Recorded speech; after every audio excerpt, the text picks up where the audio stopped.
Hello दोस्तों, मेरे video के अंदर आपका स्वागत है। आज इस वीडियो के अंदर जो है हम समबाहु त्रिभुज के बारे में जानेंगे। देखो दोस्तों, समबाहु त्रिभुज को जो इंग्लिश में बोलते हैं इक्विलेटरल ट्रायंगल।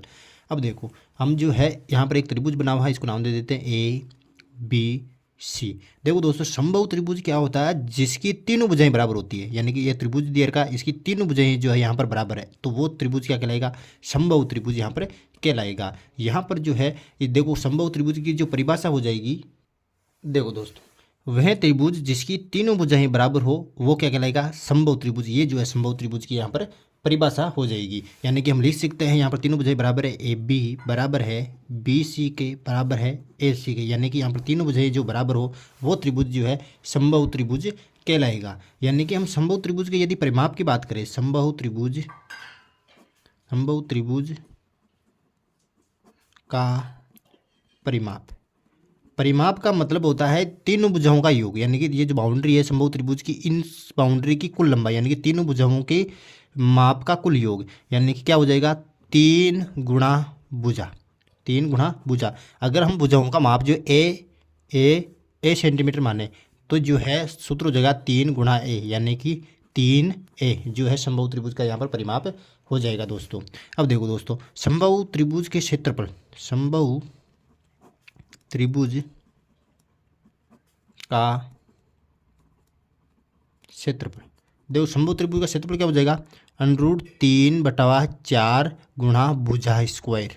ये जो है दोस्तों समबाहु त्रिभुज का यहाँ पर क्षेत्रफल हो जाएगा। इसे बोलते हैं समबाहु त्रिभुज का क्षेत्रफल, √3/4 गुणा भुजा स्क्वायर। अब दोस्तों हमें ध्यान रखना है कि यदि समबाहु त्रिभुज का यहाँ पर मान लो आपको शीर्ष लंब निकाला हो, देखो शीर्ष यहाँ पर, इधर समबाहु त्रिभुज का शीर्ष है ए से यहाँ पर लंब डाला जाए आधार बी सी के ऊपर। यहाँ पर एक लंब डाल दिया मैंने आधार बी सी के ऊपर, इसको नाम दे देता हूँ पी ए पी का मान हमें निकालना है। तो कैसे निकालेंगे? देखो ये लंब डाल दिया हमने ए पी यहाँ पर, तो इस लंब की, शीर्ष लंब की लंबाई कैसे ज्ञात करेंगे? शीर्ष लंब की लंबाई, देखो शीर्ष लंब की लंबाई कैसे याद करेंगे? √3/4 गुणा भुजा। इस प्रकार से जो है इस सूत्र के प्रयोग से जो हम शीर्ष लंब की लंबाई ज्ञात कर सकते हैं। अगर आप पाइथागोरस प्रमेय से भी ज्ञात कर सकते हो तो उसके द्वारा भी आप ज्ञात कर सकते हो। देखो कैसे ज्ञात करना है? देखो मैंने जो है शीर्ष ए से जो है बी सी के ऊपर एक लंब डाल दिया ए पी।